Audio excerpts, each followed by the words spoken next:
crazy spider climbs up the spider guy.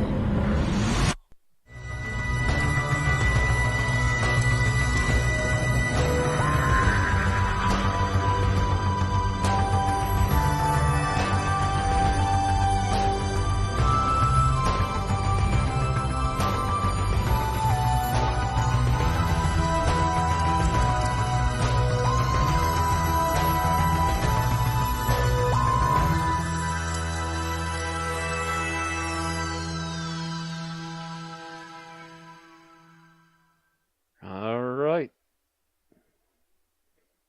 Welcome, ghosts, goblins, and things with entirely too many legs, to this, the 279th episode of Unearthly podcast, streaming live on the 31st of October, 2018. Happy Samhain. And tonight we feature Arachnids in the UK, written by Chris Chibnall and starring Jodie Whittaker as the Doctor, Tosin Cole as Ryan Sinclair, Mandeep Gill as Yasmin Khan, and Bradley Walsh as Graham O'Brien. I am your host for the evening, Randy Ranson McCulloch. And on the panel tonight is our technical director, Mad Matt Winchell. Michael Myers is not owned by a cult, and Laurie Strode is not his sister. Thomas Fireheart. So it's Chris Noth. I always thought it was Noth for some reason. Tim, the Enchanter Sheridan. Samhain forever. And Bill Sylvia, the Men in Black, is out this week for personal reasons, but has left us notes. So, how was everyone's All Hallows Eve? All right. It was had nice. more activity on Sunday than today. I mean, I saw Although I on still wanted to Halloween scream Day, my full so head that's off at the fact that they keep forcing trick-or-treating to be early afternoon. Such I don't bullshit. even have it. It's a non-holiday here. It's absolutely. I live in an apartment complex.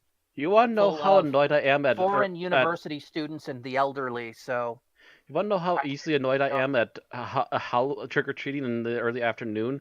My parents even decided it was bullshit and took me and my sister trick-or-treating at any neighboring town that had an evening one and two. We prefer the evening one, thank you. no, Halloween is now made for young adults in clubs. I swear. Probably a big party going on State Street right now with people getting piss drunk. Probably, but at the same time, I also noticed that there was a bigger amount of kids out trick-or-treating when it was evening as well. Afternoon just kind of kills the whole mood. Don't care if it's slightly overcast, it's still bleh. Thomas, do they even do Halloween down there? Yes, it kind of depends. It's very scattered because people want to, but it's not really an Australian thing. So it's I know that apparently my niece and nephew went trick or treating. I don't know how well they would have done, given again it's more of an American thing than a thing here. But yeah. It's the thing is it's taking off internationally. As of less than 10 years ago in Japan, the only people that celebrated Halloween were expats. And now it's gained a lot in popularity, but the same can be said for other Western holidays like Christmas. Christmas The internet is time for chicken. The internet and international TV has begun to westernize Japan a bit, but I think the reverse is also true. It easternized some of the United States, at least. Yeah. Yeah.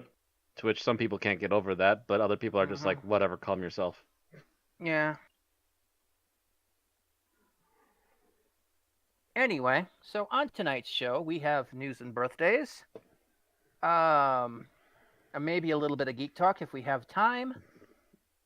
Before moving on to our episode summary, our episode review, our final thoughts, and our ratings, which should take place at exactly 10 after we will start the episode information, regardless of where we are in the rest of things.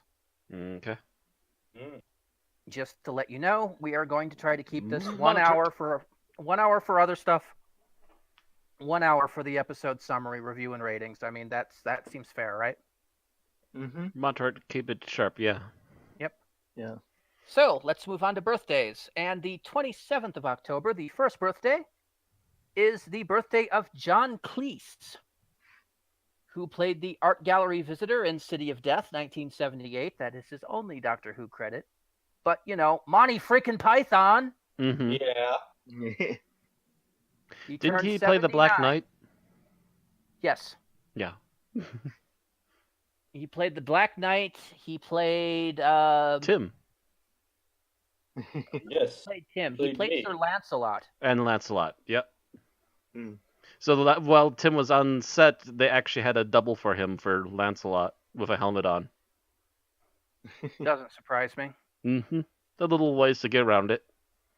You just don't get lines this scene. Yeah, a lot of the Pythons had like double, triple roles in their movie. Mm-hmm. I think he also played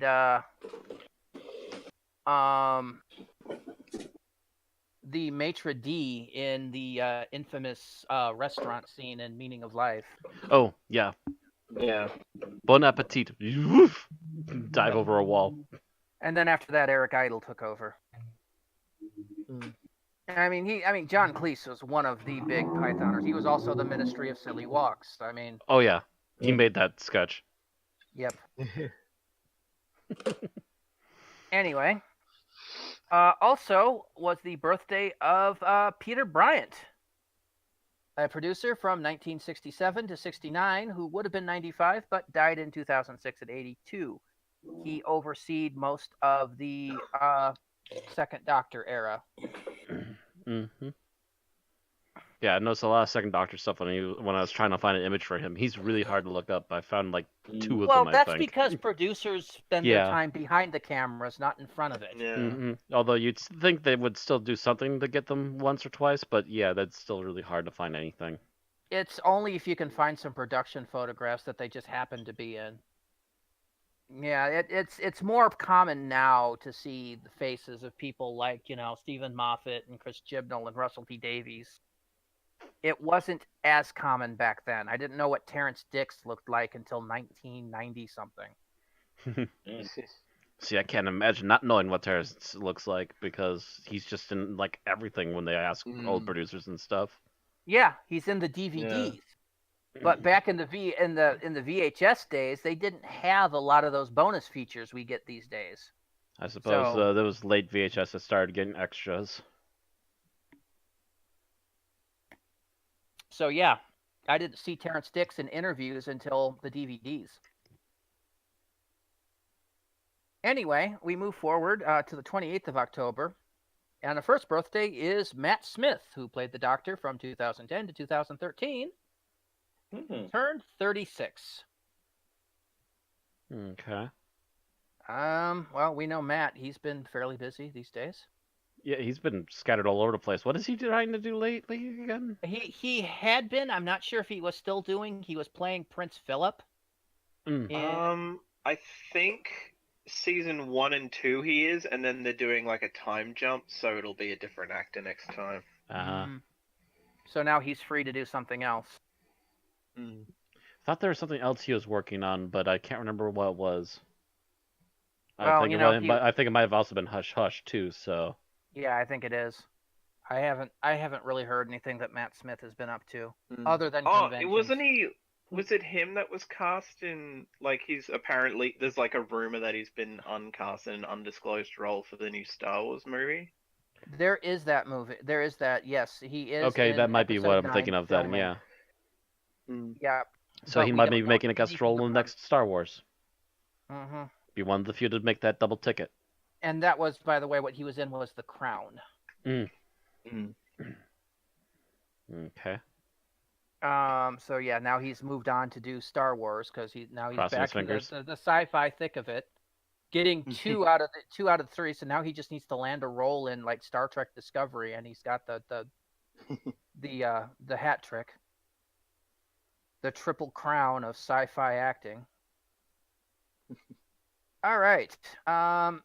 Also, on the same day is the birthday of Ian Marter, who played Harry Sullivan back in 1975-76. He would have been 74, but died in 1986 at the age of 42, which was a bit of a tragedy. Mm-hmm. Hmm. Very early. Mm-hmm. Yeah. I Which, wasn't again, aware makes he you wonder died so what they young. had in those sets. No, I don't think it was the sets. He had some kind of disease, like, Oh, like he had some sort of personal thing. yeah, like some kind of genetic disease or something, I think. Mm. Diabetic heart attack.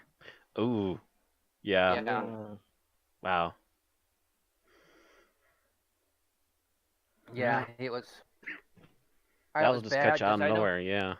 he and Tom Baker were friends, so it was. So that probably was hard for Tom. Mm-hmm.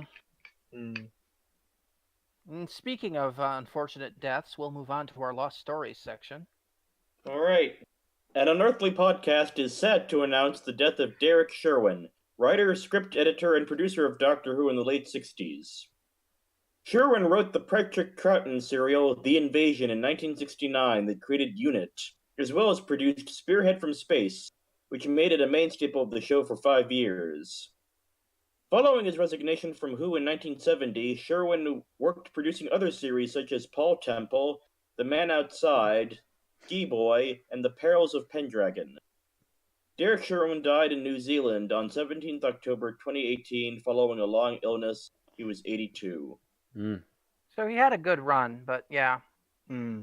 Yeah, it was still a kind of an influential producer. He was kind of a transitory producer, though, but definitely an influential writer and script editor for the time. Mm-hmm. Because Yeah, that was especially not for his having to only. introduce Unit like Yeah. that.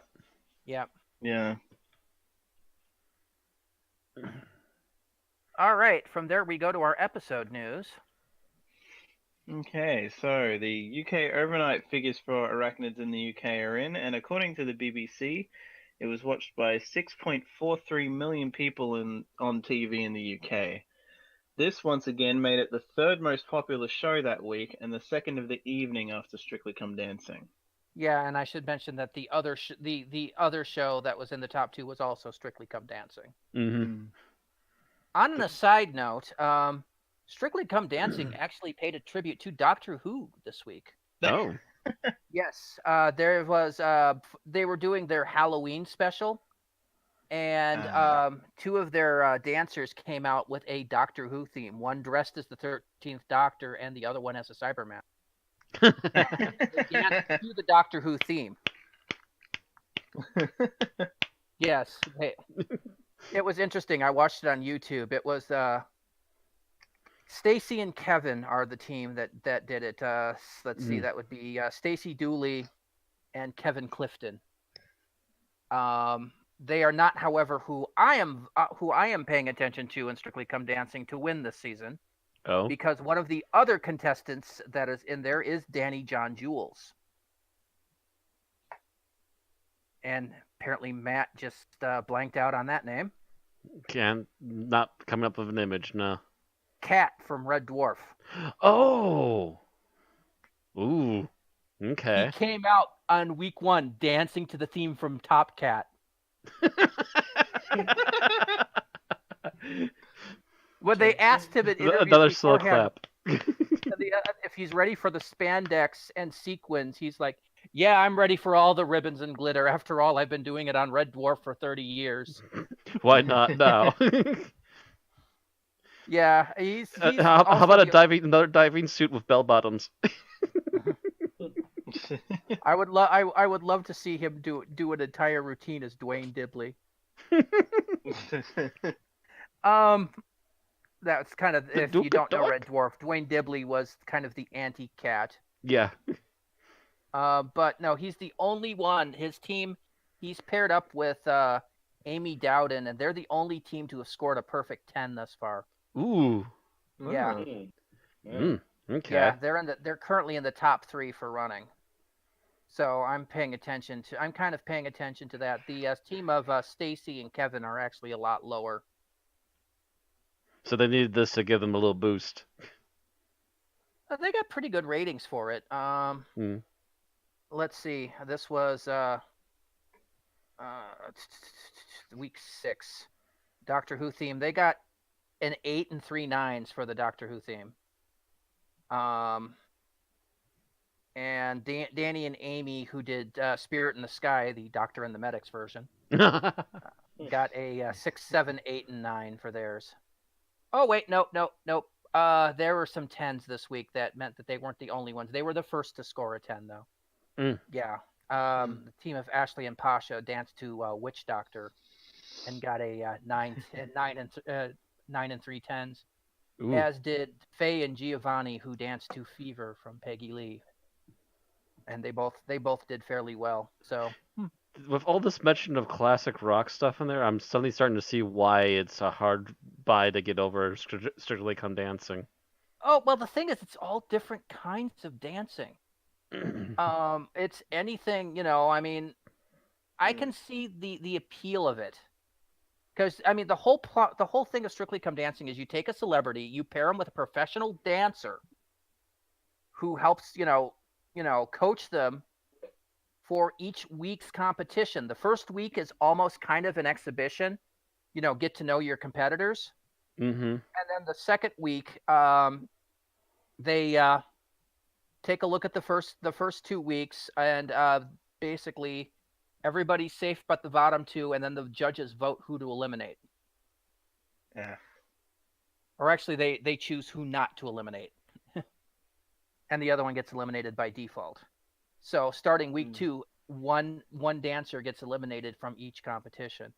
But you get to see all these different types of dances and music. It's like watching the Olympics for figure skating in a way, only it's dancing and not figure skating. And one of these poor schmucks has 2 left feet. So hopefully the other one can get them over that. And I mean, like week 3 was movie week. So you had like one group dancing to Prince Ali from Aladdin. Another one dancing to The Power of Love from Back to the Future. Ooh. Yeah. The team of Kate and Elage danced to Why Don't You Do Right from Who Framed Roger Rabbit. Somebody else danced to the Spider-Man theme.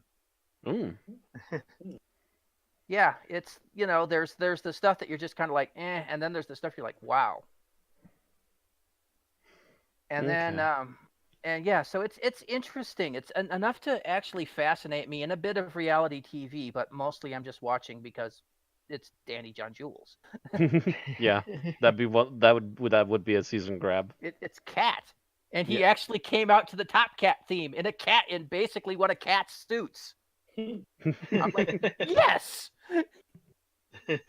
He didn't have the fangs, and he's currently his head's currently shaved. But yeah, he was dancing as Cat. I'm like, yes.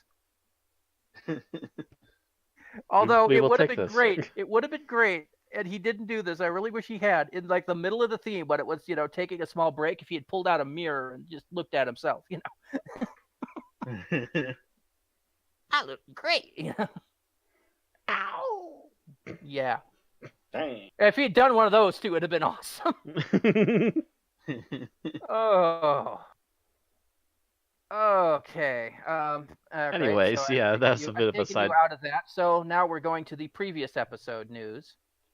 So the Barb's official 4-panel ratings for Rosa are in, and according to them, 8.37 million people watched it. 8.09 people watched the episode on TV, with an additional 145,000 watching on their PC, 71,000 watching on a tablet device, and 63,000 on a smartphone. This puts Doctor Who at the 4th most watched program of the week. It had an AI rating of 83, which is completely average for Doctor Who. All right. So, going to future episodes. And this might be in a little bit of spoiler territory if you want to tune out for about 5 minutes. Yep. Plug your ears. Here's the info we have for Sunday's The Saranga Conundrum, courtesy of Cultbox and TV and Satellite Week. The Doctor and her companions, Graham, Yasmin, and Ryan, are incapacitated and recovering at the same hospital after being caught up in a sonic mine explosion on a planet that's piled high with junk. 2 hospital medics, Astos and Mabley, are treating them. However, there's no rest and recuperation at the hospital, as the TARDIS travelers, medical staff, and other patients including a pregnant man, Yas, who is about to give birth, come under attack by a small, ferocious creature known as a ting, or maybe just a ting. Meanwhile, at the heart of the mystery is something called the Saranga Conundrum. This adventure sees the team rely on each other more than ever before as they try to solve a series of tricky clues to defeat the deadly critter. Cast list includes Susan Packer as Eve Cicero, Ben Bailey Smith as Dirkus Cicero, Brett Goldstein as Astos, one of the medics, Lois Chimimba as Mably, a medic, David Shields as Ronan, Jack Shalou as Yas Inkel, and of course, BBC America has provided us with some photos. Ooh, photos. Mm-hmm. Lady with devices on her head. Or on her face, rather. They're both the Cerso? Both the You can Cersos? see a brother, and is apparently their robots. Mm. Wow, if he looks that good on there, he's almost kind of Uncanny Valley, is? Yeah.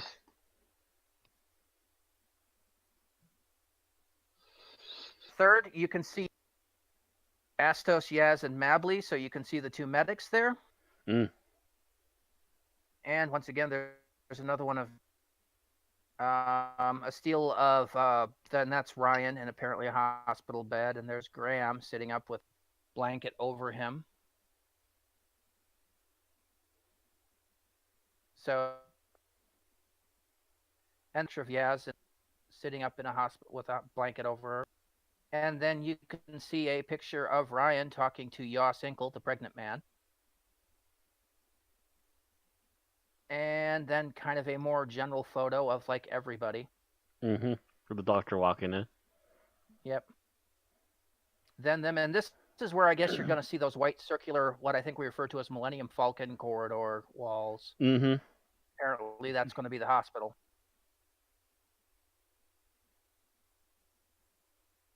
And apparently this is them trying to track down the threat. And then it looks like a whole bunch of bright light causing issues. And that's really it. We've not gotten any photos or anything of the Ting, so we don't know what it looks like. So they've not spoiled the monster yet, at least. No monster spoilers, just the plot of the setup for them. So this sounds like it might be like a base under siege. Kinda. Yeah. Except it's a hospital under siege. Which, is like right out of the Doctor Who playbook. All right.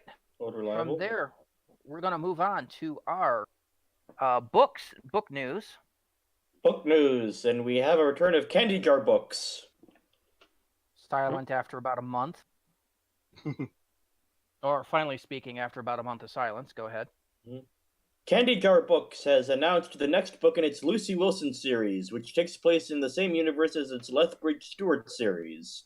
In The Midnight People, Lucy and her friend Hobo deal with a village that is under the influence of a something. Something. It's basically a village that has some kind of mind control going on, but what's controlling them, we don't know. Yep. The Midnight People is now available for pre-order from the Candy Jar Books website. And there's no list on when it's due out, but... Midnight Village of the Damned. Yeah, kind of. They mentioned that the people are blank and emotionless, and then they get up in the middle of the night and start wandering to the cliffside. Sounds like it may be kind of Cthulhu-esque, I don't know. Them damn eldritch abominations never stay still. Yeah, Go back to sleep, dang it. And that takes us to our Big Finish news. Okay, Jeffrey Beavers stars as the Master in this latest short trip installment, I Am the Master. In this, the Master takes time off from his world-destroying escapades to tell a creepy little story about his life to the peoples of the Earth. So please attend carefully. Short Trips I Am the Master is available now from the Big Finish website for £2.99 download only. Yeah, And I listened to the trailer for this one, and it is very creepy sounding. I mean, it's kind of like a Halloween special Short Trips featuring the Master. Hello, children. From what I understand, it's like the Earth is getting a signal from a dead or destroyed planet, and I'm it's gonna basically the ASMR Master. into your ear. Yeah, yeah, it actually does sound kind of vaguely with Silence of the Lambsy. Yeah. okay, and coming soon, to celebrate International Women's Day 2019, Big Finish is putting together an anthology of stories featuring Doctor Who's strongest females. 4 stories are planned, including The Big Blue Book by Lizzie Hopley, starring Sophie Aldred as Ace and Lisa Bowerman as Bernice Summerfield. Inside Every Warrior by Gemma Langford, starring Neve McIntosh as Madame Vastra and Caitlin Stewart as Jenny in their first Big Finish appearance. Emancipation by Lisa McMullen, starring Alex Kingston as River Song and Louise Jameson as Leela. And Narcissus by Sarah Gracala, or something to that effect, starring Grochala. Gemma Redgrave as Kate Stewart and Ingrid Oliver as the Osgoods. The 8th of March is available for pre-order from Big Finish for £25 CD and £20 download. All right. That's all the news we have. So we have basically about half an hour left. So yeah. So a little bit of Halloween talk, I guess. Mhm. I I know I haven't seen anything new this week. Oh, that was right. I also saw Bohemian Rhapsody, so I might talk about that as well since we've got time.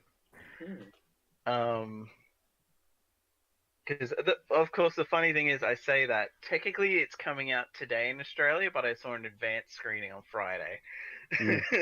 Oh wait, I did see something, but go ahead on yours. Yep. So I guess I'll just go with Bohemian Rhapsody first since I saw that first. And I'll say this much: I enjoyed the movie, but basically when you go to see it, treat it as fan fiction because that's basically kind of, to a degree, that's what it is. Like, there's a lot of stuff that they've either changed around timeline wise, so it's not necessarily like there's blatantly like this never happened type. Well, there's like at least one instance I can think of this probably didn't happen this way at all, let alone the timeline of it might be wrong. But yeah, there's a lot of that kind of stuff. There's a lot of Rami Malek, creative liberties. yeah. Yeah, that happens a lot Like, with I guess biography movies. One thing that, I mean, it's a biopic, so to be honest, I'm just going to say it. I remember there being a lot of talk about, oh, well, it goes up until Live Aid, so they're not going to cover his AIDS diagnosis. They do. Despite the fact that his AIDS diagnosis was not until 87. Oh. So they pushed that forward. Yeah. So that's not basically quite right. expect that kind of stuff. Like, they feel they need to cram in a whole bunch of stuff that's not necessary in the timeline. Yeah. It's one of those things where the end result and the performances make you kind of. There was a few instances where I was like, well, wait a minute, but the overall movie was good enough that it didn't bother me too much, so long as you go in knowing that, because it's kind of annoying because the trailers kind of gave me one indication of this was going to happening, because of like there's a where they show how they're coming up with "We Will Rock You," and Freddie doesn't have the hair that he did. He's already gone on to like the buzz cut and mustache when they're doing that, and I'm like, well, that wasn't the case. He still had the weird kind of bob cut thing. But anyway, yeah, like, it's a good movie. Rami Malek is honestly fucking amazing as Freddie. Like, And it's kind of interesting because he was like the third or fourth actor they went through, apparently. Sacha Baron Cohen was a choice at one point, so. Yeah, but he wouldn't do it seriously. Well, yeah, apparently he actually got, like, booted from the project or left because he was butting heads with, actually, no, apparently they left on good terms, but the remaining members of Queen were like, yeah, his presence would have been too distracting. So they like hired like 2 or 3 other people before they finally got to Rami Malek, I think. No, And he yeah, does. Sacha Baron Cohen has the looks, but not the personality. That he wouldn't take it. He couldn't take it seriously, because he doesn't take anything seriously. It would have quickly become a mockumentary. Yeah. And it's actually interesting because thankfully they've overdubbed anytime. At least apparently there are instances where Rami Malek is actually singing, but I feel like they must have fucked with it because or it was like just very like brief, a couple of seconds, because I don't recall ever hearing what could have been his singing voice. Apparently they had for some stuff where there was no archival audio that they could have used that was Freddie. They've just used like a sound alike, which sounds amazing that they could even find someone who could right. who could sound like Freddie, to be honest, because I never caught it. Like, if there was an instance where it was used, because they do credit that there was someone that they used for that stuff that they couldn't find audio of to work for, I was like, really? It all sounded like him to me, so credit to whoever that was. But yeah, like, Rami Malek's amazing, and it's kind of amazing because out of all of the actors playing people in the band, literally the only one who doesn't look anything like even doesn't even look slightly like the person they're supposed to be, is the guy playing the drummer Roger Taylor. Because their face, like, yeah, I just look at him and I look at everyone else and like, one of these things is not like the other. Everyone else looks at least like the other, somewhat like who they're supposed to be. The guy who looks like John Deacon basically just looks like John Deacon with a wider head. The guy who's playing young Brian May is scarily accurate. This dude looks and sounds like Brian May in the 70s. It's fucking scary. And I think I've seen him in other stuff, but it's like somebody like they just pulled a Brian May out of the cloning pod, huh? Yeah, pretty much. Like, it's when I see actually, him I'm seeing I'm seeing a picture of the cast, and yeah, the one guy, the drummer, does look a bit off. But the rest I couldn't tell immediately. Yeah, but like, it's one of those things where if the historical inaccuracies are gonna bug you, I would say skip it. But if you go in knowing that and basically treat this movie as more like fan fiction, which I mean a lot of biopics basically are anyway. Yeah, so long as you can treat it like that, the performances are good enough that it's enjoyable. Rather than just annoying. That's really sad about biopics, because you realize moving into the future, when people have forgotten who these people are and people are going to look back on trying to find out, first thing they're going to go to are these biopics. Yeah. And it's funny because apparently Rami Malek actually did an interview where he did say, yeah, we actually screw around with some stuff, so hope, and like apologize for it, but hoped people would enjoy the movie regardless. And basically that was what I did. Like, looking at all the stuff, it's like, wow, there's a lot of this stuff that's technically wrong, or they pushed it forward or pushed it back or whatever. But otherwise, again, the movie is fine. I would say, like, go see it. But again, if like the go see it if you're interested, but if you're interested in yeah. accuracy, just forget about it.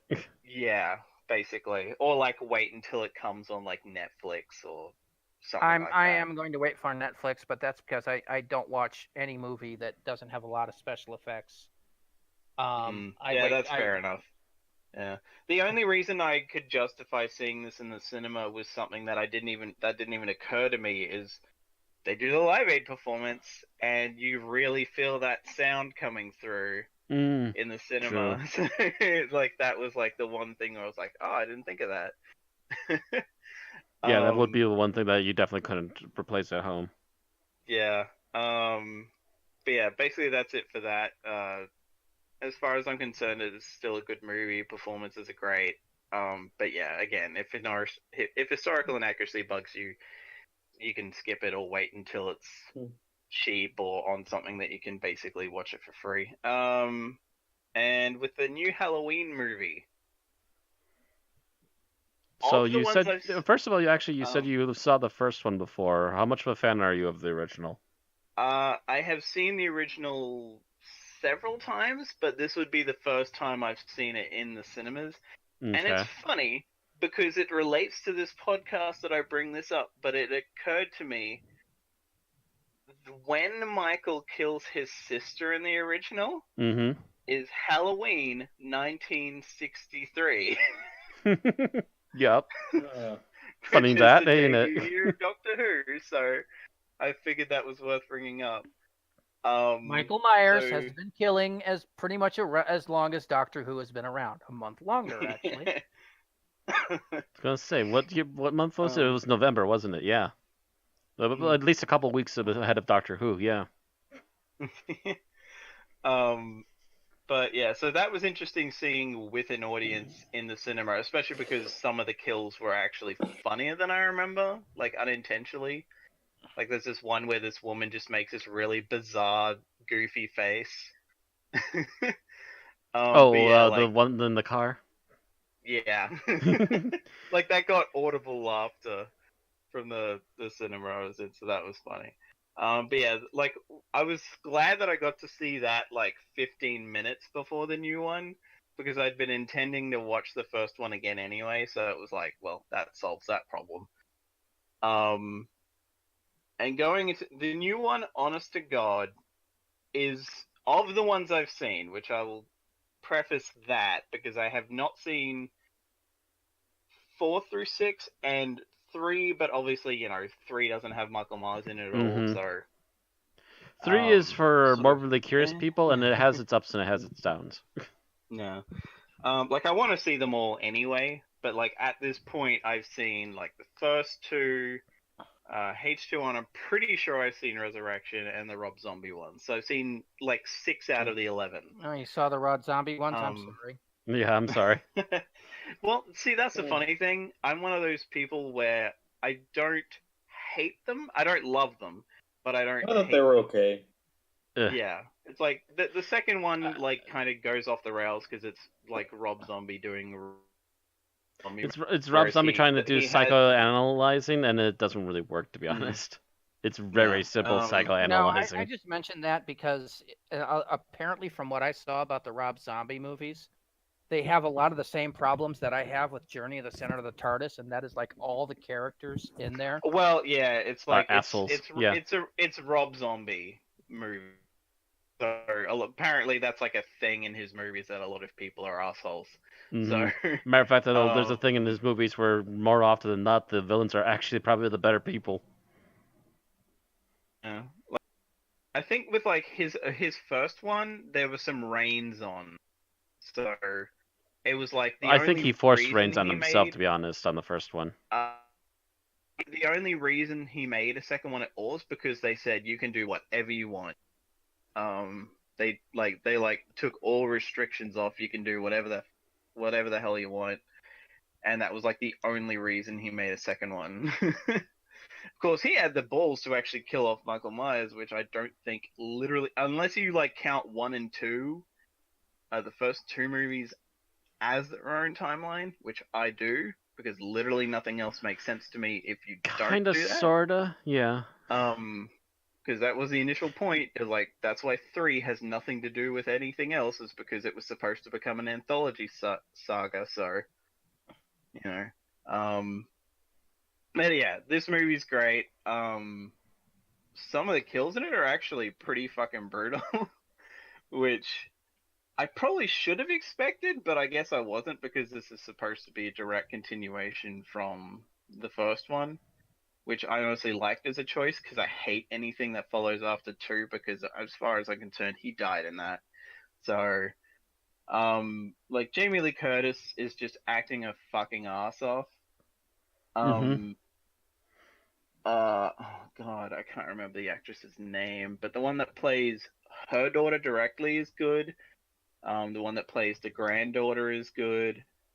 And it's so funny because in like, I guess in relation to the comment about saying, oh, it's Rob Zombie movies, most people are shitty.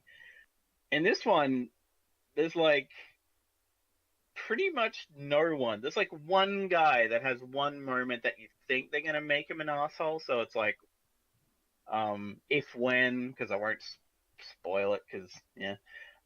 If when this guy dies, it's like, oh well, I won't care because he did this one thing. But they redeem him pretty quickly because he realizes what he did was shitty and he tries to apologize for it and stuff. So yeah, there's like no shitty people, surprisingly. They're all. Nice I think it's not so much that they're not shitty people as much as they're actually reasonably fallible humans. Yeah, they're like they have very human tendencies, but no one goes into like Cartoonish shitty person. Yeah. They don't go out of your way to want to see anyone die, pretty much. Maybe one person, but I won't say who because that will like spoil something. True. But and if it's the same person that I'm thinking of, yeah, he guys come up. It's yeah. And I also like that I was very afraid going by the trailers that this was going to go like Halloween H2O made like really emphasize the PTSD and was like, okay, she's just shutting herself off, changes her name, moves to fucking California from Illinois and like all this other shit and whatever. And this, she's just, she's still in Illinois and I think the idea is that she's not all that far away from Haddonfield. Well, she's like in the forest outside town. Yeah. She's basically, she's kind of Sarah Connor, but she's still very much Laurie Strode in that there's some serious, even 40 years later, there is some serious PTSD, and I love that because it's like, yeah, you would not fucking get over that. You saw 5 of your fucking friends die, and you barely survived the guy yourself, and you don't understand why he did it. Yeah. There's no explanation for it as far as the one problem I have with this movie, like the one major gripe, and you could count it as like a nitpick, but one thing that they don't show at all, but it's referenced in the trailers, so it's not really a spoiler, is the fact that they say he was captured, but you never hear or see how. They mention he's captured, and they say that the deputy guy that's now the sheriff in town is supposedly the one who protected Michael from being killed that night. Yeah. But yeah, but otherwise they don't show it, and I can understand why, because you're gonna have to like recreate a lot of shit for that. Not to mention de-age like a bunch of actors, yeah. Mm-hmm. Yeah. And you'd have to get a new actor that's gonna be younger but looks exactly like the sheriff does. Yeah, but like, it was just so annoying because I'm like, motherfucker, Michael Myers took like 6 or 7 shots, fell off a balcony and ran off. How are you gonna tell me that this fucker was actually able to be caught? Like, without I'm going to assume that much like any normal human, he started to bleed out after running off, but couldn't get very far. Like, even if they like, I guess if they can't show just because it's been so long, they at least try to explain it a little bit of detail. Yeah. Yeah, like it'd be like, well, he was bleeding out and Loomis was gonna shoot him in the head, but I stopped him and they saved him and they put him away, patched him up, and like that would have been fine. Or even just like he just stopped in the middle of the road. He just stopped and we were able to get him. We don't know why. Like, he just like he went comatose. I don't know. Like say the Halloween, like say it was like midnight and all of a sudden, he just went comatose and stopped in the middle of the road again. he just completely checked out again, and it was like, okay, that would be something, but there's It'd nothing. be weird, and and would it also sort of bugs me tie so into his bad. thing. Yeah, and like that, and what also bugs me is, and this is like, this could be great, whatever, but there's gonna be a sequel. They just confirmed that there is gonna be a sequel, They and there's Of there's course, reasons as why there's a long as possibility for an as the opening. movies Yeah. make money, they'll make more movies. yeah, like though the thing that bugs me is apparently they were going to do a sequel anyway. Like there was always apparently they were going to shoot them back to back. This and the Originally, next yeah. one. There was a plan But for a then they- back-to-back but then shooting, they- but they decided against it. Yeah, they decided to do one, and if this did well, which it's most likely going to. Well, I think it already made its money back the first Yeah, weekend, like apparently. it basically they waited. Yeah, they waited like a couple of weeks, and they're like, "Yep, we're doing another one." So expect that in like, I don't know, 2020, unless they really rush it. Don't overly rush it. Please think your way through this one and produce like, it well.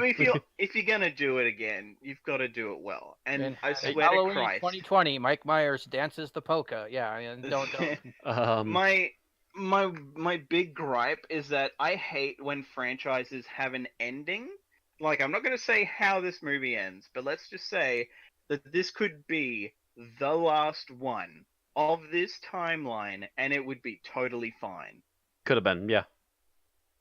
But That they're same thing making happened to another H2O, though, and and then it- they made Resurrection, and it's just like, oh, you murdered it Yeah. again. Like, within And, one like, shot, you murdered it. I made a personal Facebook about this. I'm pretty sure Bill saw it, and it was just like, as like someone was like, "Oh, but it could be great." Yes, it could, but for fuck's sake, it bugs me when franchises do this. They just go, "Yep, here's a good ending." Like, I don't know what anyone on this panel's thoughts are on like the Kung Fu Panda movies, but I actually really enjoyed Kung Fu Panda 3 and was like, "Yes, there you go, end it." And then I read up, "Oh, there's going to be a 4, 5, and 6 at some point." I'm like, Facepalm. "Oh, just 'Cause it's end Disney. it. Just let it end, please." Milk like, that money! Like, it bugs me so much where it's like, no, like, I get it's Hollywood, they're gonna do it, but it's like, creatively, it's like you've done Oh, all that's you 3 more can summers. do.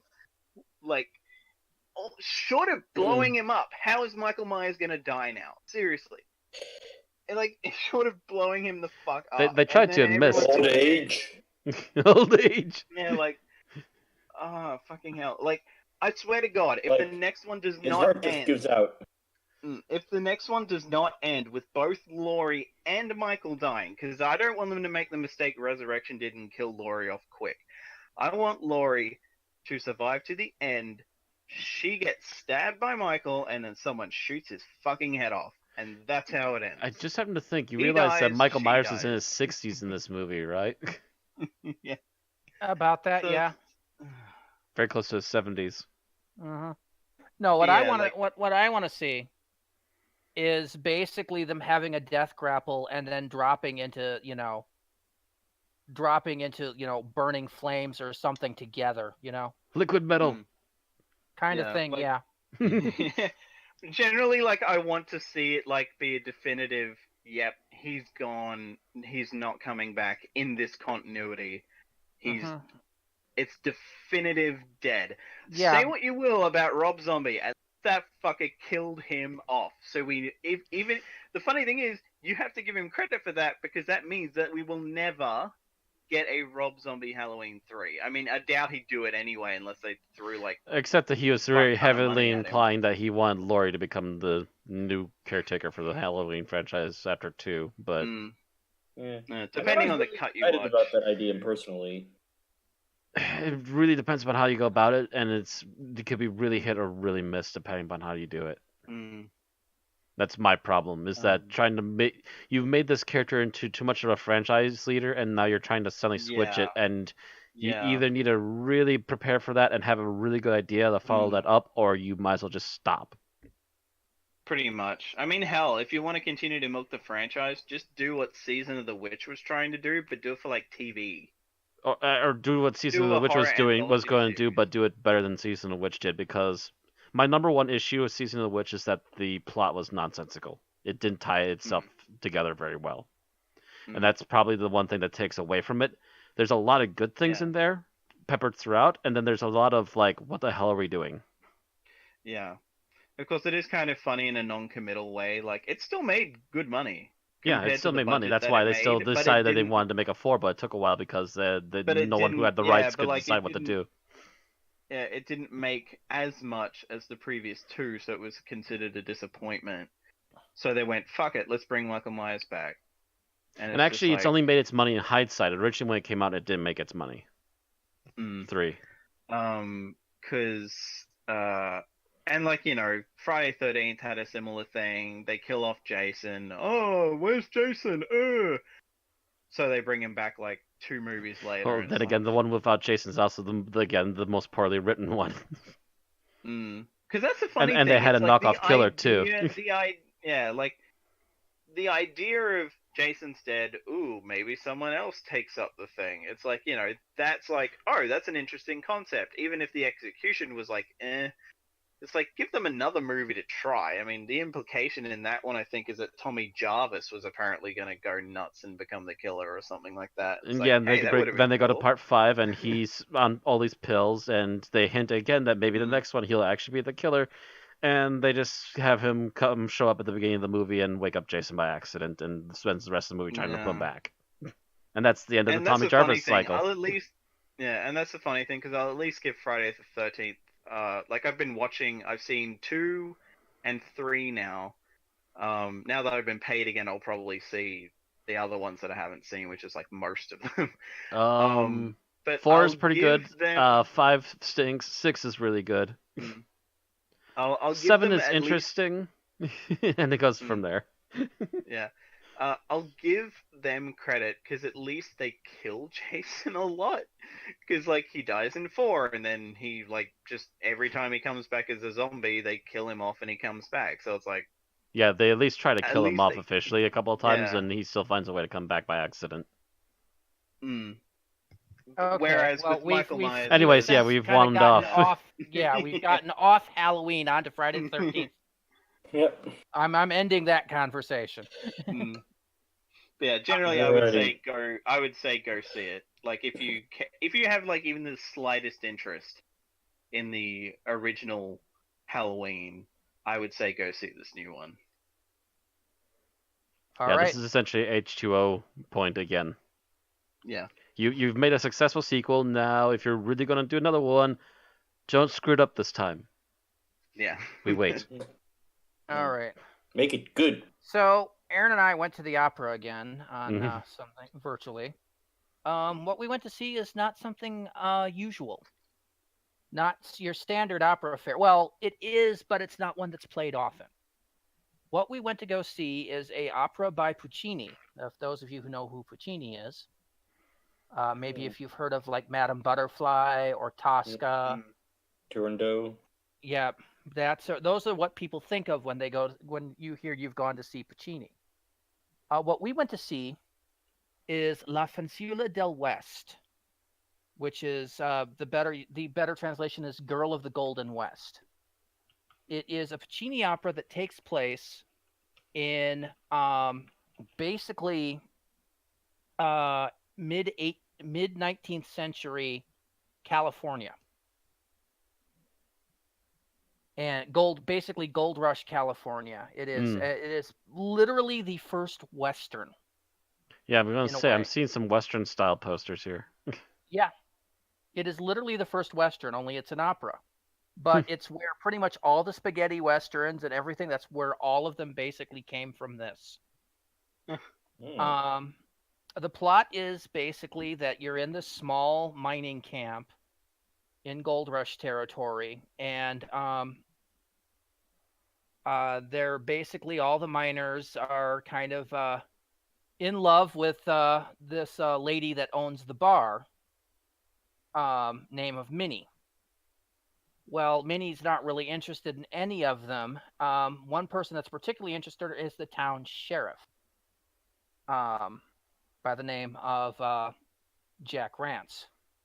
But a new person comes into town, a traveler who basically calls himself Johnson.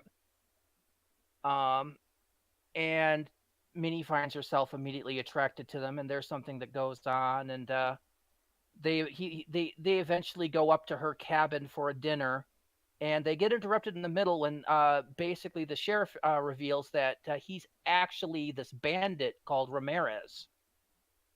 And the plot goes on from there with them revealing all this and then them finding him, and and eventually the town forgives him, and he and Minnie go off together. It's a decent little play.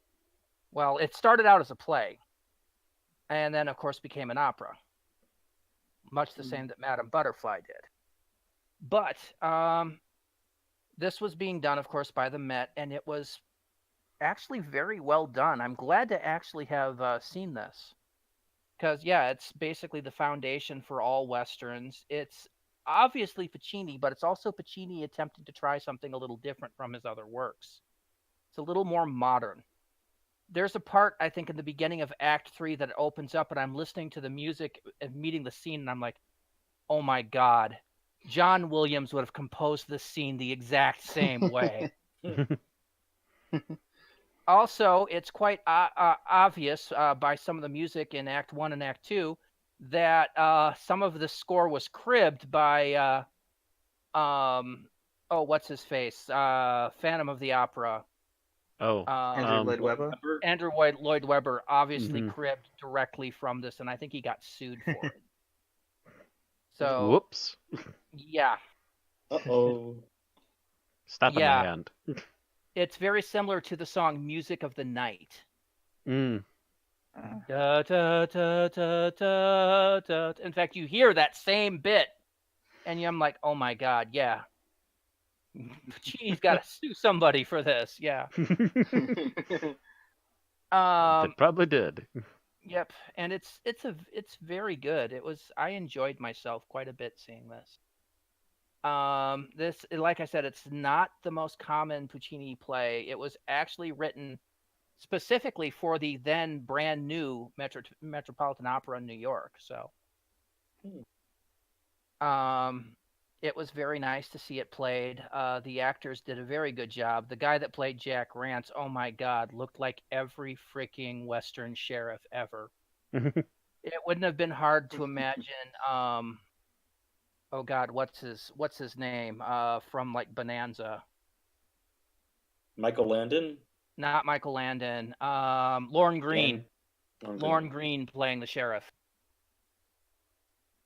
It was that kind of role. It was pretty awesome. If you ever get a chance to see this opera and you enjoy the opera, definitely go see it. You might open your mind a bit.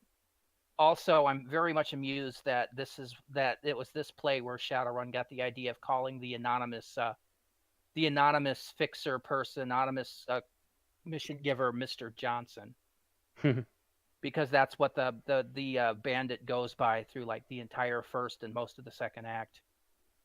So yeah, that just amused the snot out of me. All right. So we are basically at 10 after now. So now it's time to actually start talking about the Arachnids of the UK. So put away your candy corn. Get that Mars bar out of the deep fryer. Let's talk spiders. Okay, I believe you spider. wanted to do the episode summary. Yes. So the episode begins. Oh wait. Can I go now or? Yes. 3, 2, 1, go. The episode begins in a building that does not look anything like the Overlook Hotel. Chris Noth is talking with a woman, and he says, blah, blah, blah, non-disclosure agreement, like, there's something dangerous here. And then another lady shows up and says, I'm here to do something, and Chris Noth is like, there's no one supposed to be here, you're fired. He's like, what? Well, that's kind of sad. Then we cut to the doctor, Graham, Ryan, and Yaz arriving back in Yorkshire, and the doctor's like, hey, I did it. I brought you back to where I said I was going to. Go me. And Ryan says, that's my building where I live. And Yaz says, that's my building where I live. Hey, we're neighbors! Alright! Right. Let's meet the family. So, Yaz, Graham, Ryan, and the doctor go to meet Yaz's family in their apartment building, and so they meet Yaz's dad and Yaz's bratty little sister.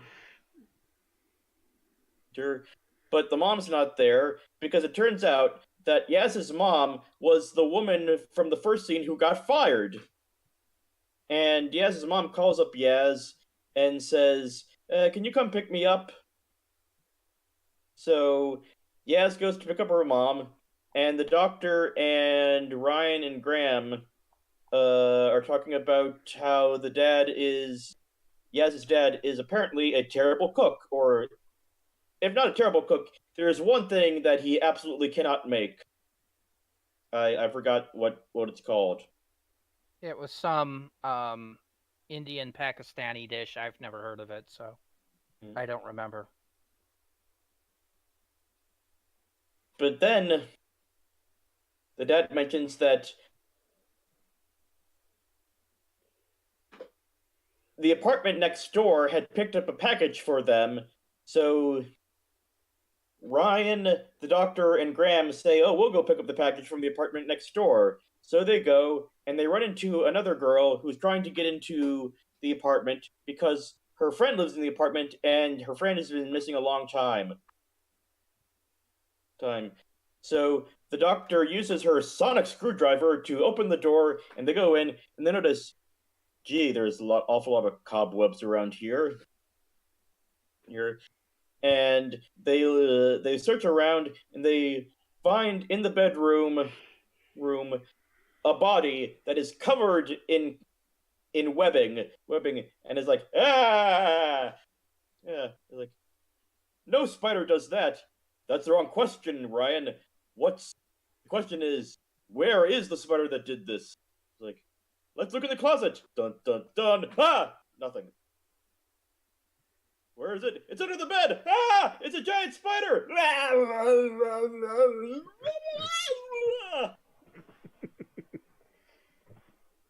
What an eccentric performance. And the doctor knows, I know spiders' one weakness. Garlic and acetane. So they spray the spiders, and the doctor's like, look, Mr. Spider, you're really not supposed to be this big. So, if you would just refrain from killing people and sucking their blood or doing whatever it is, we'll get to the bottom of this. And the doctor says to the woman who was trying to get into her friend's apartment, you know more about this than you let on. And the woman says, oh, I'm a scientist, and we were studying spiders. It's like, what a coincidence! Meanwhile, Yaz meets her mom at the hotel, and Chris Noth is like, hey, I thought I fired you. Get the hell out of here. Here. And Yaz's mom is like, this is my daughter. She just come to pick me up. It's like, oh, that's sweet. You're still fired. Because I'm going to be the president one day. Because I'm cool and rich, and I can do whatever I want. But and now it's time for me to go to the bathroom. Oh yeah! So Chris Noth goes to the bathroom. He's washing his hands, but then a gigantic spider bursts from the freaking bathtub, and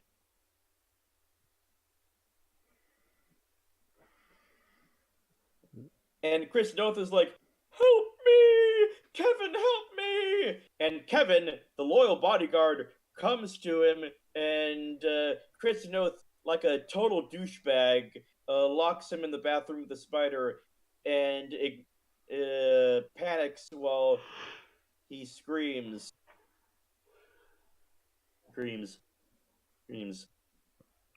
Just then, the by this time, the Doctor has figured out that all of the giant spider activity in the UK converges around the hotel where Yaz's mom, and Chris Noth are. So they arrive, and the Doctor is like, "We have to get to the bottom of this." Chris Noth is like, whatever is going on, it has nothing to do with the room in the basement." And they're like, "Aha, let's go to the basement." And they go to the basement and says, "You can't go to the basement because the door says keep out." And the Doctor's like, "That's never stopped me before." So they go to the basement and they find that this hotel, which Chris Noth has built, is on top of an abandoned minefield that Chris Noth has decided to use as a gigantic garbage dump. And some of the materials he dumped came from the science lab and the toxic waste chemicals. And the toxic waste has mutated a spider to grow enormous size and have babies, and it's so big that the pheromones from the spider are causing the other spiders in the area to act erratically. So they figure out how to trap the baby spiders in Chris Noth's panic room, and they realize that the giant spider has gotten too big to live. It literally is suffocating because it cannot breathe. And they all feel sad, but then Chris Noth is all like, fuck that spider, bang! And the Doctor looks disapprovingly. And they go back to their apartment, and Graham, the Doctor, Ryan, and Yaz decide that, okay, so we know we're only gonna do this one thing, but we like hanging out with each other, so we're gonna go on some more adventures, and we are Team TARDIS. Team TARDIS, go! Da-da-da! The end. Okay, so how long did that eccentric performance take? That eccentric performance took 8 minutes and 39 seconds. Yeah, it was certainly eccentric. By the way, I should clarify, it was a mine shaft, not a minefield. Yes. That was like the one correction I would have made that needed to be made. Mine shaft. Okay. Yeah. Minefields are a totally different thing. Oh yeah, we're gonna dump all this industrial stuff on the minefield. Oh dear. Well, that's not the way we want things to go. Okay, so now we're gonna do our likes and dislikes, our good and our bad, and I'm gonna start by reading Bill's like. Overall, what he liked is Yaz's family. To start with, this is the best relationship the Doctor has ever had with her companions' family members. Other than that, it's nice to have a family that's not dead, Moffat, classic, or an in-law stereotype, RTD, and instead is just a family. And plot relevant to boot. I don't know enough about Pakistani culture to know if this was this a stereotypical English Pakistan family. I'd be hard pressed to decide how you would label it as stereotypical. I'm not entirely sure on what the stereotype is. I would take out the stereo and say more typical. Yeah, it seemed like an average family that was of at least some sort of foreign descent. Yep. Would be the best way to put it. Yeah. I wouldn't say it's not like the every family, but it's pretty usual. Yeah. I noticed that the mother seemed kind of like not overbearing, but a little, or not nosy, but a bit more curious than usual about Yaz's new friends, the Doc. Well, yeah, she's trying to find out if her daughter's dating anyone. Yep. As a matter of fact, multiple family members ask that. Well, yes, but the sister asked it because she might have been interested in Ryan. Yeah. Her mother just wants to know if her daughter's dating, which, is pretty typical for a mother. Yeah. Mm. As a matter of fact, the funny, I think the one amusing one was they asked the doctor if they were a thing, and it's like, no. Are we? Even the doctor's like, are we a thing? No, we're not technically a thing. We're just friends. Friends, yes. All right. Thomas, what about you? What did you like about this episode overall? I had a different one, but I'm blanking, so I'm just gonna go with my original one, and that is the spiders themselves. God damn it! Like, I figured that might be taken. There was like another one that, but it's too late now. I've got to commit. Like I just remember thinking when watching this, it's like, wow, CG in Doctor Who has really come a long way, in that these actually look pretty friggin' good. I mean, they're still obviously CGI, but for something that is obviously CGI, I knew they were good, but spiders I look looked at pretty them. I good. went, nope. Yeah. The little ones like- in particular worked really well. If you yeah. want to deal with me, Aaron, I'll be behind the sofa. Cause God damn it, yeah. Yeah, like I'm honestly really glad that I am no longer like I'm arachnophobic, but with stuff on like movies and like TV shows and stuff like that I can deal with now. It's just real spiders in my vicinity that will be like, nope, you're dead. Yeah. Or I'm getting the fuck out of here. Yeah, that was me a while ago until I had one crawl across my stomach and then crawl down my pants. Oh God. Yeah. Now I'm back to anything. I see a spider. I'm like, nope. Smack. And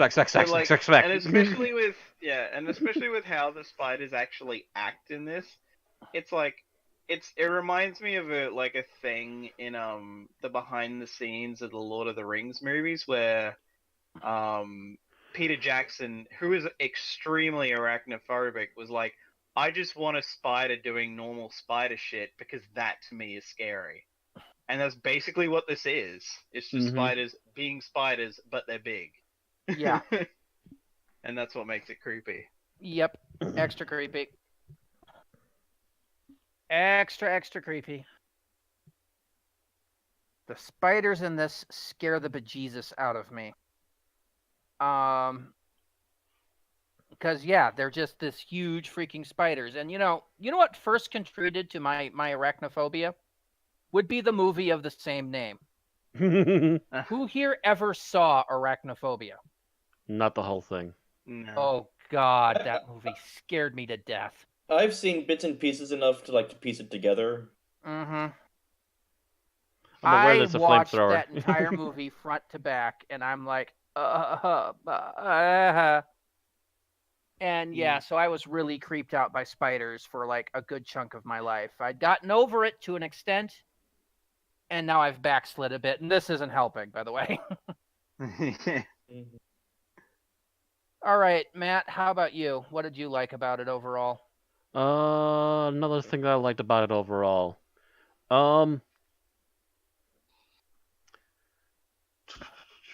I guess I'll go with the particular choice of set and scenery. The whole in particular the hotel and everything. Because it's just like the perfect place to drop people is like this place that isn't technically open yet, but a select few people can still get in and out, and the doctor is one person who will never take a barrier as an answer. So the doctor will end up in there no matter what, anyways, if she wants in there. Also the fact that it's how these hotel corridors, these dark corners that you don't honestly know what's back there, and because there is quite likely something back there, and all these extra little things to it just add to the appeal and the interesting ideas. And while there are a few little over-the-top things, you can take the over-the-top things because they only happen in the last act, because for the first two acts, they keep it relatively a normal hotel for the most part up until then. Because the whole like safety room and the weird sub-basement that goes into a mine, those are things that just wouldn't normally happen, I would hope. It would if your owner is a multi-billionaire with apparently paranoia issues. Yeah. That would be the only exception for that, but on a The normal the basis. safe room thing, yeah. But on a normal basis, I would think that those two things in particular would not normally be there. But because this is sci-fi, we can and we've been pretty straightforward and truthful to what hotels are like, especially if you're alone in them. I can let those two kind of slip in. It's kind of like the classic Ghostbusters build up to the crazy. Yeah.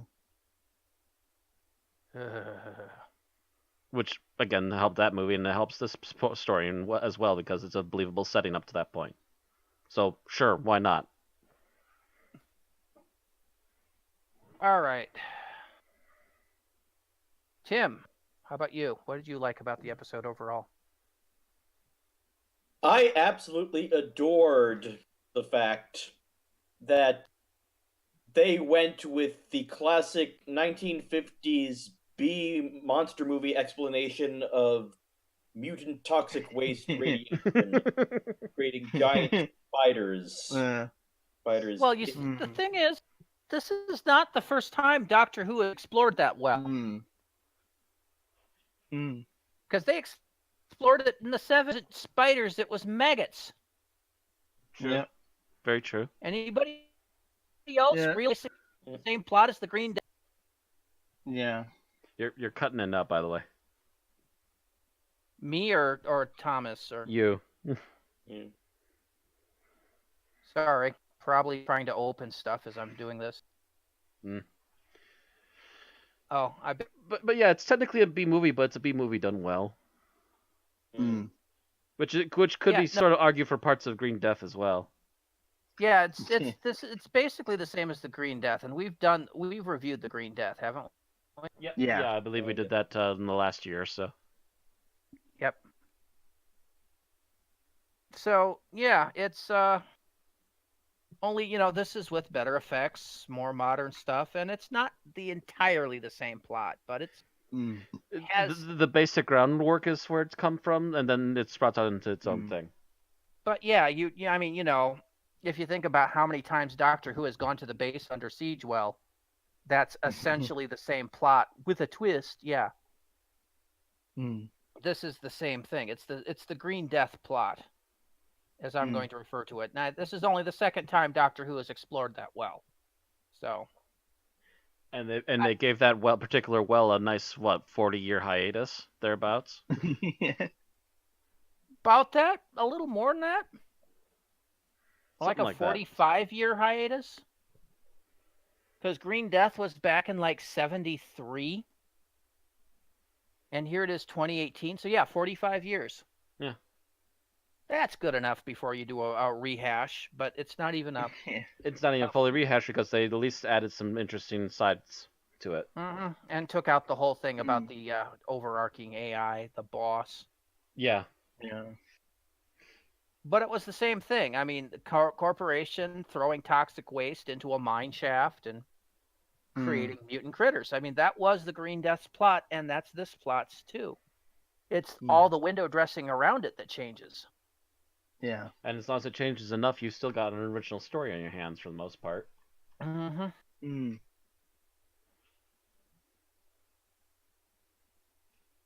did we rate the Green Death? I can't remember, but I remember it was above mediocre. We gave that a 4.8. Yeah. Wow. 4.7, excuse me. 4.7. So yeah, we liked the Green Death. So, yeah. Green Death is not bad, and having a modernized Green Death is not bad either. Yep. Bill wasn't even present for that one. Oh, he still has to do a review of Shame on that one. I'm actually going to tell him to do his review of Shame for the Green Death next week. He has Because I homework. want him to note the similarities for reasons I will explain later. All right. So we are at was that Tim that said that one, or? Yep, that was me. Yeah. All And it right. was So I have me. to find something I liked that wasn't listed. Oh, yes. The visual effects, even other than the spiders, were glorious in this. I mean, like the big cavern. the big cat. No, that's set. But the big cavern though, where all the junk is at, as they're looking reverse shot at it. That's still a set, I'm pretty sure. Not Or- all of or- that. That You had mean to be like a the- hell of a the freaking time- set, Randy. The new time time vortex? vortex Hmm. that we saw was gorgeous. Hmm. Just all of everything that Oh, they the did time with vortex, yeah. that was gorgeous. And it comes out into some kind of central node where you just had like And And then it corners goes out into going that off path. all over Yeah, the I place. like that idea.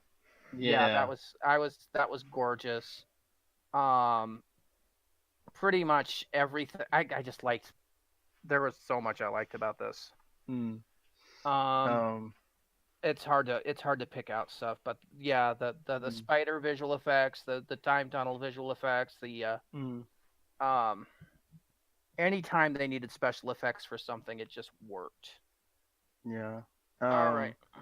I guess just to like briefly, the thing I remembered what the other thing that I was going to say was instead of the spiders, and that was Graham's little subplot of like coming to terms with the fact that God, if I stay here, I'm just gonna wallow in depression and probably off myself or something. So I need to get the hell out of here. Yeah. Yeah, he decides he needs to take the edge off it. Yeah, Grace Ghost was actually An very interesting touch. poignant. Yeah. Hmm. I mean, it wasn't really so much as a ghost as what his memory mind. His memory was of her, that way. yeah. Yeah. All right, so what did we dislike about this episode? And this is the point where I have to start killing Bill, by the way. Bad. Same can be said for other parts of the episode, but I'm going to zero in on the biggest offender. Jack Robertson is just totally inconsistent with the plot. The actor didn't seem bad, just misplaced. He was written as one part reality star, TV star, you're fired again, and 3 parts in the tradition of Christopher Walken in Batman or William Dafoe in Spider-Man. Based on this fiction, Chris Noth does not seem to be the over-top comedic actor that this script demands, or at least he's got bad direction. So, in other words, what Bill is saying is he didn't like the characterization because he wasn't campy enough. Bad Bill. Yeah. Like I could get No. that if the Jack Robertson character was supposed to be a direct parallel to Trump, but they make it pretty clear That he's not a direct. while He says while there are allusions to this guy is like, you know, in that Trump-esque. kind of He's vein. actually another He's- person that actually yeah. hates him too. Mm-hmm. Yeah. Yeah. He's like someone who's like, you know, not necessarily likable, but he's not supposed to be a direct Trump analog. So They were not going for campy. They were going And- for creepy. And then that's the other thing too, is that Bill's complaining it's not campy enough. This isn't camp. This Yeah, isn't the this was- 1970s, Bill. Well, no. I mean, even if you look at Russell T Davies' Doctor Who, and to a lesser extent Stephen Moffat Doctor Who, there was a good element of camp in there. There's elements of camp, but there are also elements of seriousness, and there are certain things that even though you might want to camp it up, you need to take it serious. And this was one that doesn't work that way. If this had been a Russell T Davis, this character would have been over the top. yeah. He would have been. It would have been done for comedy. Actually, yeah. He over the topped the American president when they had one in there. Yeah.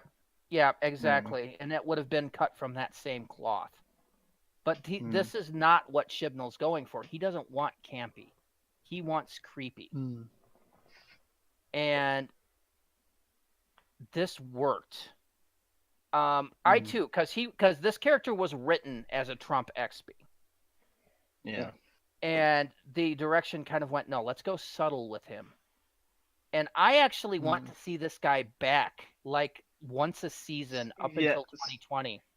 Yeah, it didn't actually occur to me until like that Hoovians thing brought it up, but someone was like, "Oh, maybe he could become the new Harriet Jones," and I'm like, Yes, I could see that. or the anti-Harriet Jones. Yeah, Yeah. technically the anti-Harriet Jones, yeah. Mm. Mm-hmm. Just because, you've got this thing where you can have him come back and have something else happen in 2019. And then, of course, him directly running for president in 2020 and run into some horrible thing that's going on that results in his scandal and discrediting. It'd be absolutely beautiful. And that'd be where you can drop off the character then, at least for a little Yep. while. Mm-hmm. It would work if they did that, and I'm kind of hoping that's what Chibnall's going for, is building this. It'd this be something to full look for universe in of the the background now. every once in a while. Yeah. Yeah. Blue I mean, moon. given he does survive, it's like there's the option too. So it's like if there wasn't any plan to do anything with him afterwards, you'd think that a character like that would have died. Oh, as a matter of fact, the whole scandal for the 2020 might be the whole what happened at this hotel thing. No, that'd be too direct. I would love the plot to be something else. He gets caught dealing in something that winds up, blowing up in his face. I still think it's plausible. It might be the callus that starts off, and then there's a couple other things that pop up that get bigger. Anyway, Thomas, what did you dislike about this episode?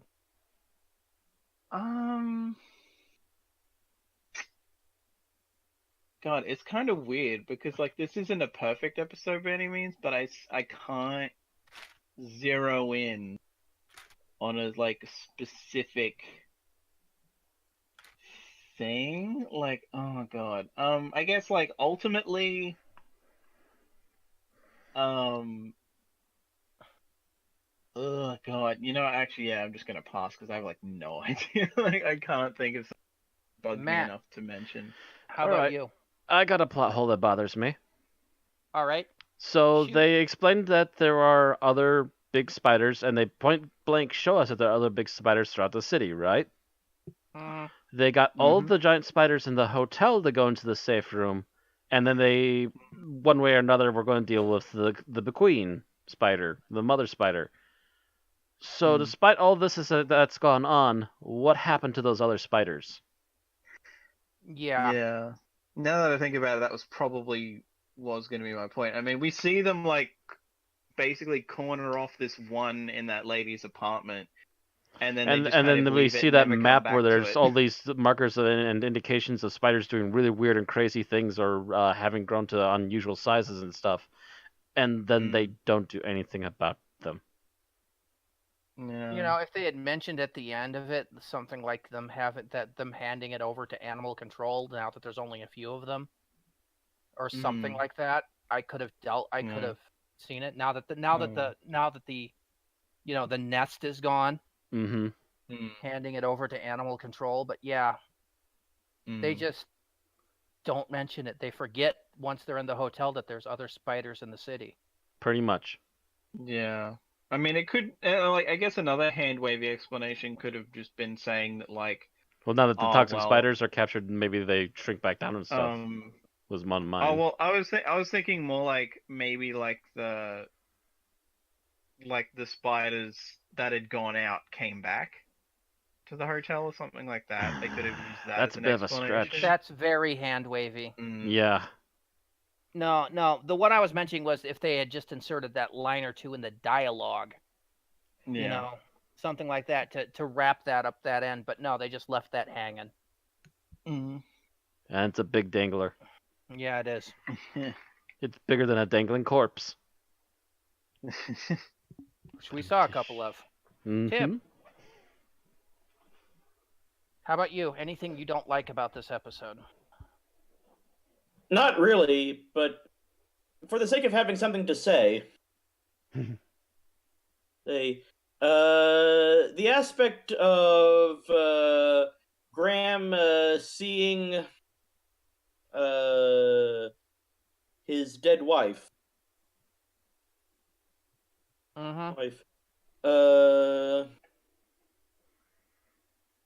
I did have to like stop and pause and say, okay, is this just them being poetic and like him reminiscing, or is she actually there? Because this is Doctor Who.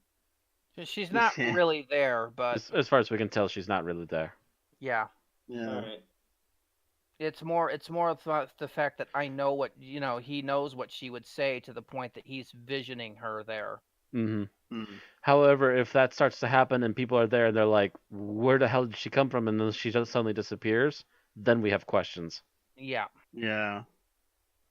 Until then, though, as far as we're aware, it's just his memories overreacting. Uh-huh. Mm. Alright.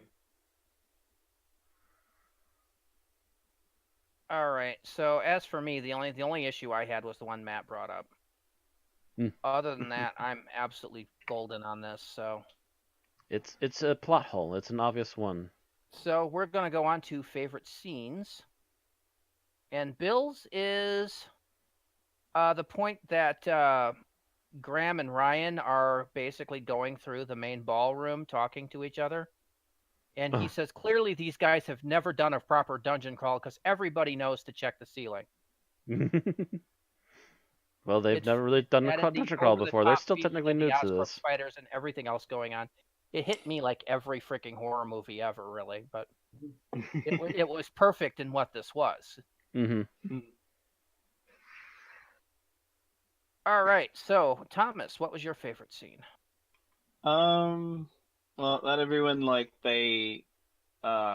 Chris Noth's character comes out of the room, slams the door behind him, and the doctor runs up.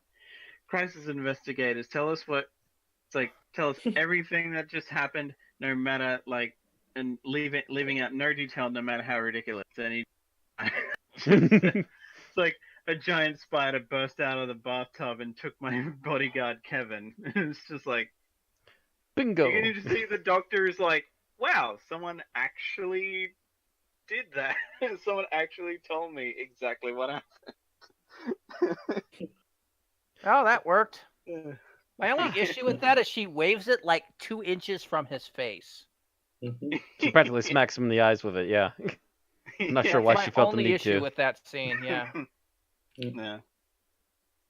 So Matt, how about you? What was your favorite scene? Actually, I liked the setup for them capturing the first spider that they caught, and then the immediate aftermath of which is they've got it in a clear container now in the kitchen, and they're just like, oh, look at this thing, oh gosh, and the science gal's just like, yeah, I need a bigger specimen if possible. And they just both look down at it and they're like, how the hell do we get bigger? Okay. I don't want to go in there and get bigger. Neither do I. All right. Tim, how about you? I was very impressed with the scene in the ballroom where they confront the queen spider and they realize that the queen spider doesn't have long to live, because it was well acted, especially by Jodie Whittaker. Chris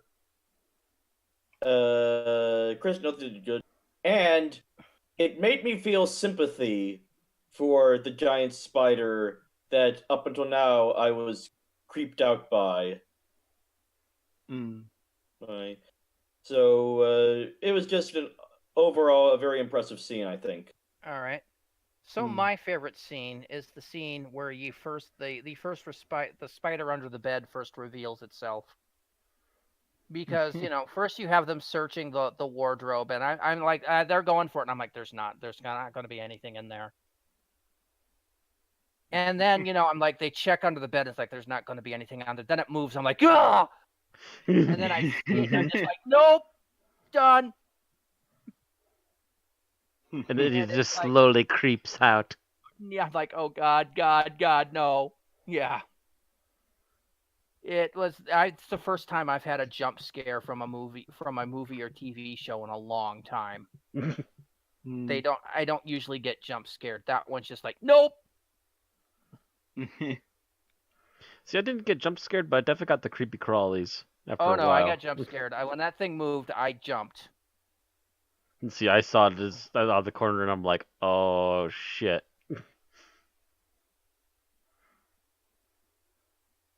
It moved. I'm like, oh yeah. So I loved that scene. Yeah. I have to change my pants now. Yeah. I sold my pets. I sold my armor. I was so scared. Yeah. All right. So least favorite scene. And Bill's, once again, have to smack Bill. Worst is the "you're that bloke." I excuse the hay because he was literally in shock, but for someone as over the top as Robertson, again, he's imagining this character being over the top. You'd No. expect him to take offense at British colloquialism. Something like, no, I'm not a bloke, I'm a man. In America, we have proper men and women. None of this bloke nonsense. Again, he was not this over-the-top character that you apparently imagined him. Like if And this that's was the like funny thing. That's the funny thing too, because I heard people complain that he was already still too over the top. Mm-hmm. I'm like, nah, he was kind of just about where he needed to be. Yeah. Yeah. I mean, the only real over-the-top reactions I saw, like him reacting to the spider, which was, I mean, you know, that's gonna be. Yeah, that's Yeah. gonna be. And then the maybe the moment where he's like, I'm talking to spiders, and just kind of cowers behind the door. That Yeah, would have pretty been. much that. Mm-hmm. Much more of that would have been too over the top. Yeah. So, Thomas, what was your least favorite scene? I'm pretty much just gonna say like any that involved Yaz's family, just 'cause like they're kind of forgettable. Ouch. Cause like I don't know, like they're not bad, but there's also just nothing that really like you could take some of those scenes out, and it kind of feels to me like you wouldn't really be like that last one, where it's like, hey, can you go get some bread, and she just kind of leaves and never comes back, and it's like, yeah, I probably would have cut that. Like of all the things going on, those were the much like you kind of need it, but it also seems like it was just added to fill time. All right. All right, Matt. I'm trying to figure out a least favorite scene. I'm not having anything in particular. I would almost complain about the first scene with Yaz's mom getting fired, but at the same time I get where they're coming from with that, and that's technically part of the parody. It is, and at the same time, the big thing is that she's intruding on this basically the secret meeting that's not taking place by the books. She's, you know, she's heard things she may not, you know, she's not supposed to know. Let's get her out of here before she learns anything more. Enough to be incriminating. Gotta remember, this guy is a businessman and a politician. So, yeah. That'd be like the closest thing that I can think of to a scene that I really didn't like, but it's not like something I really hate. It's like just kind of a meh moment.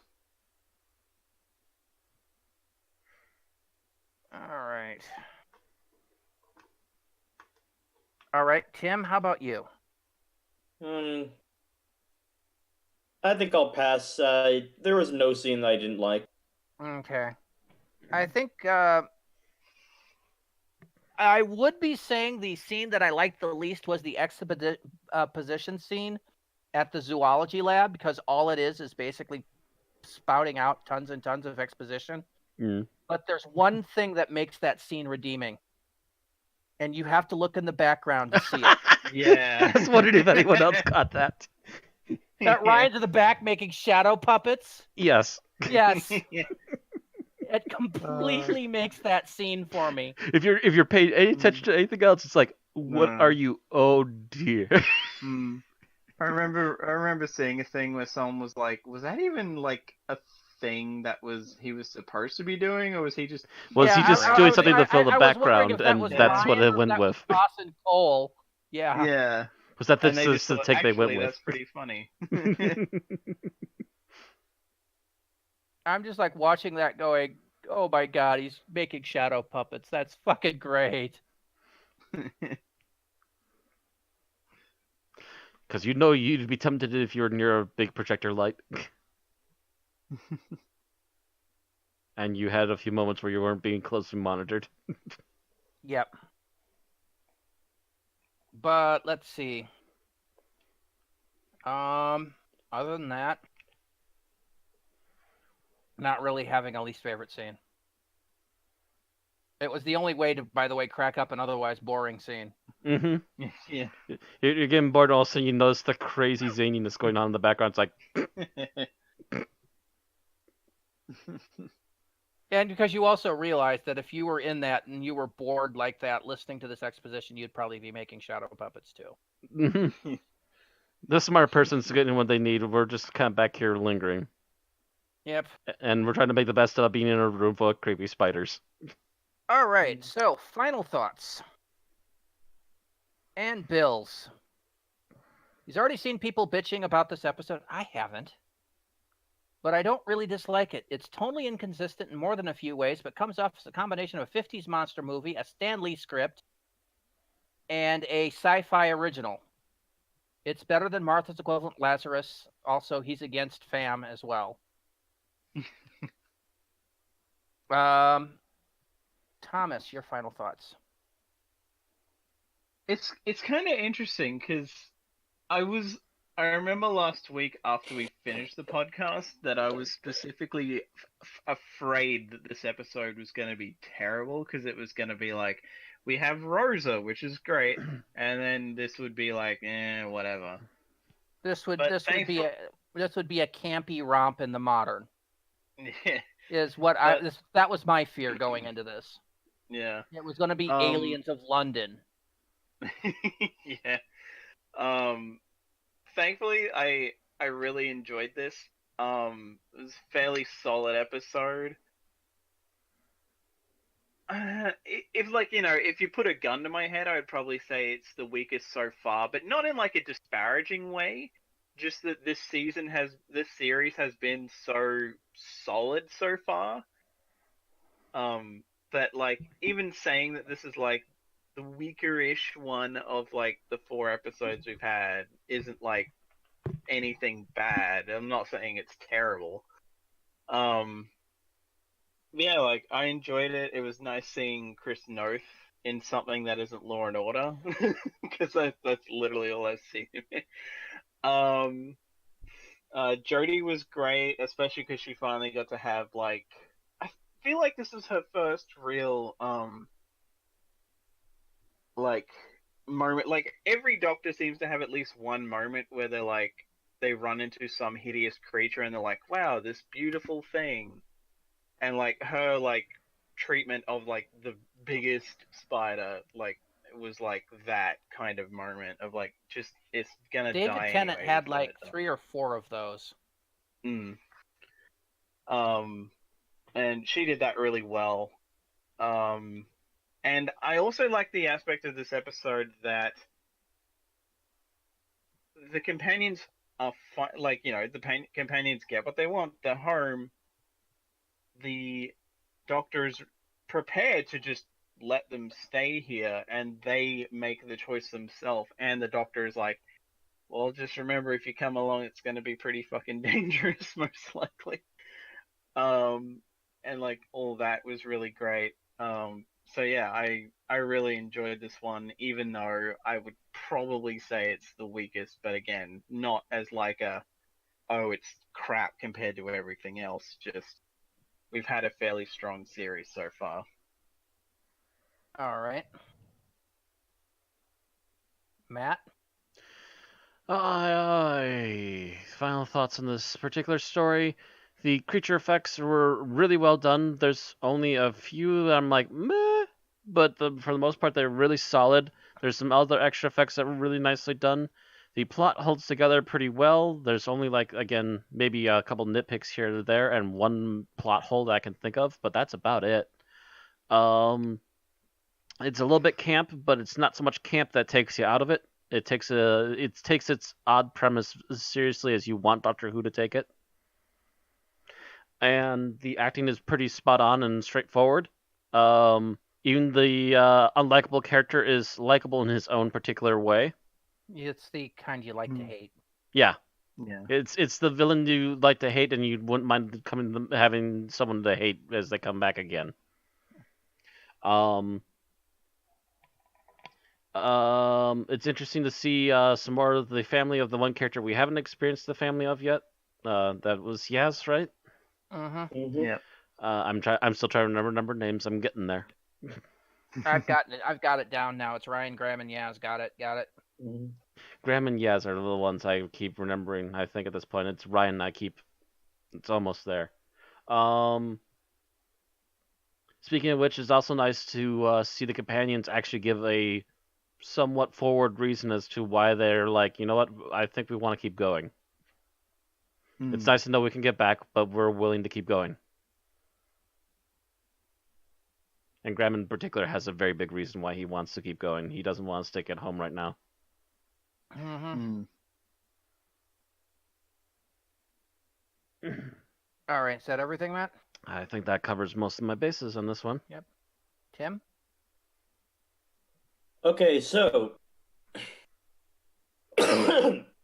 excuse me. I really, really, really liked this episode.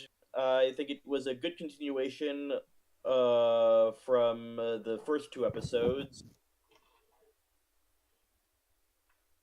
It might have been a bit of a shift from the historical Rosa, but to my sensibilities, it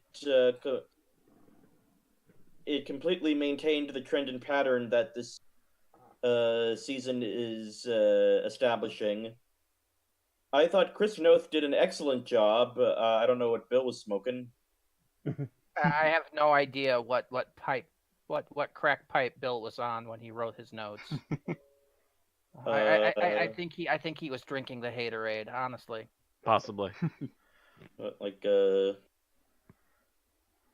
he like whatever he was supposed to be, he was that just enough to get it right, I think, is what I'm saying.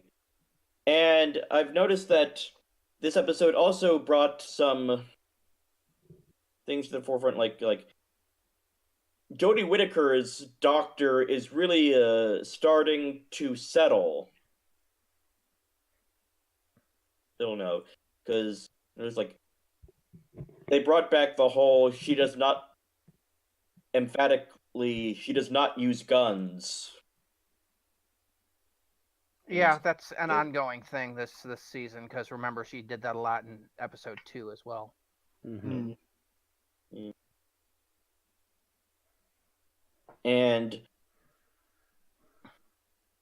her interactions with the Yaz and her family, I think this is Jodie Whittaker's best performance so far.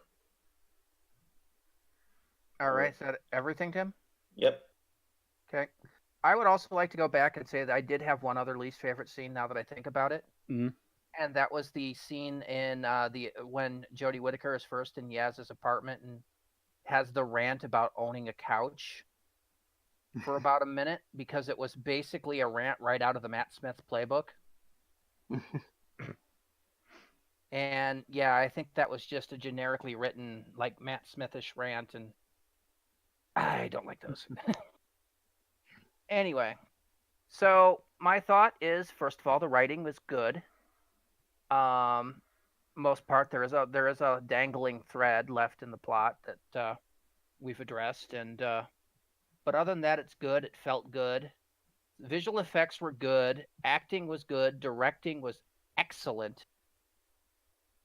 Especially like the cutaways that we've got, like when they're pointing at the map and it then cuts to the hotel. I thought that looked good. The vortex scene where it then flows through into the TARDIS console room was interesting and fun. And yeah, I just thought the direction in this was really nice. So yeah, this was a good episode. This was the creepy episode we thought we were going to get starting in 2009, 2010 when we heard Stephen Moffat was taking over and never got. Yeah, pretty much. This was like, I haven't seen an episode this creepy, I think, since Blink.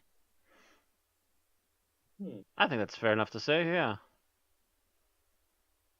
And yeah, I like being creeped out, especially around this time of year. Mm-hmm. So I thought this was a very well done episode, and I quite enjoyed it. Perfectly timed, in fact. And Bill can take the world's longest walk off the world's shortest pier. So let's go to scores. Bill, in his infinite stupidity, gave this a 3.5. Ouch! God damn you, Bill. Yep. You can go to hell. You can go to hell and die. All right, let's see if we can make this better. Thomas? I'm kind of torn because, like, part of me doesn't want to rate it, like, not as low as Bill has, but not higher than anything else. So I'm wondering if I'm just flat. I'm gonna give it a 5. You've given 2 4.5s and a 5 thus far this season.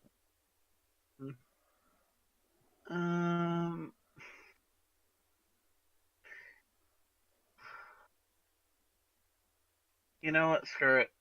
I feel like the Doctor's performance alone and the Graham thing elevates it enough. I'll give it a 4.5. 4.5. Okay. Already things are looking up. Matt? I'm like at a 4.75, so I have to flip a coin. Heads, it's a 5. 5! 5. Tim? What do you think? Yeah, I thought so. And already, before I cast a vote, the average has jumped to 4.5. So yeah, Mr. Doubting Thomas, Bill, I really want to give it a 5 just to piss you off. Oh, God.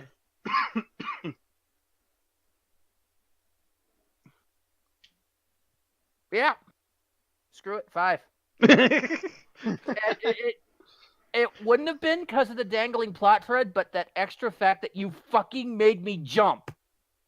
You The fact that actually, they made honest them to jump, God, yeah. show made me jump. The I have to episode give you actually bonus spooked you. points for that. Yes.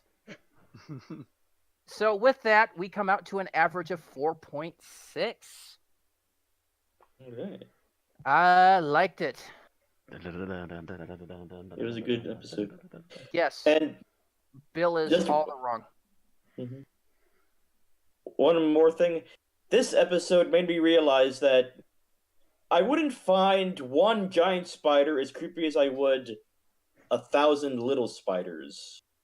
That one scene where right when they've captured that spider and they look down the corridor and there's all those spiders going towards them. Oh yeah, that's where my skin crawled. Oh, yeah.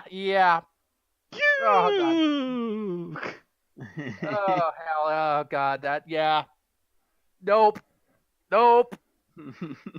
Not with all the rain in the country.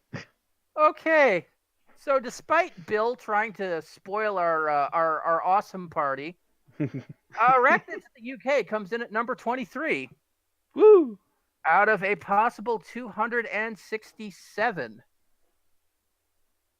It is on par with Bells of St. John, Return of Dr. Mysterio, Magician's Apprentice, which is familiar, The Invasion of Time, The Ghost Monument, Talons of Wang Chiang, and Seeds of Death. It is better than Utopia, Here Comes the Drums, Last of the Time Lords, Zygon Invasion, Zygon Inversion, New Earth, Enlightenment, World Enough in Time, Dr. Fall, Thin Ice, etc., and is not as good as Green Death, Stolen Earth, Journey's End, Day of the Doctor. Fair enough. I actually think it's on par with Green Death, so that's pretty damn close. Mm-hmm. Maybe if we give Bill an extra week to digest and also watch the Green Death, maybe he'll change his mind. We'll see. Let's kick Bill in the dick. and sit him down and Clockwork Orange him in front of Green Death, and then it's like, oh wait, yeah, there are. Maybe this one is better.